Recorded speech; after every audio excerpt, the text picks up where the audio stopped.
to our first video on our section for sampling. And in this video, we're going to take a look at classifying data collection methods as an observational study or an experiment. So first up, observational studies. An observational study is a method to obtain data in which the collector or the researcher does not get involved or whose involvement is minimal.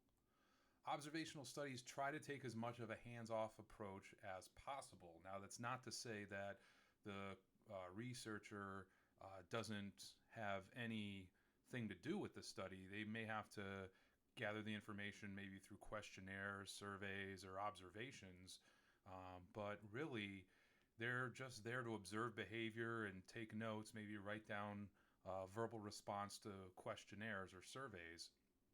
But they don't interject themselves into the study much beyond that, versus an experiment in which the researcher divides the subject into groups and then gives one group a treatment, applies a treatment to one group, and then doesn't apply a treatment to the other group and notes the effects, if any, between the two groups. So typically the groups are divided into two groups. We have an experimental group, and that's the group that receives the treatment. So maybe if they're trying to test a new drug for headaches, the experimental group would receive that new medication, and the other group, called the control group, would not receive that new medication. So the control group is a group that either does not receive the treatment or receives a fake treatment, such as a placebo. So the experimental group might receive the new headache medicine. The control group might get what's known as a placebo, which is like a sugar pill or a water pill. It doesn't really have any any science behind it to maybe treat the headache. However, there is something that is known as the placebo effect, in which a subject will think that they are receiving the actual medication, and they will start to maybe feel better because they believe that they are receiving the medication, when in fact they're receiving a fake pill called a placebo. You could divide up subjects into groups, and maybe you're trying to test the efficiency of a new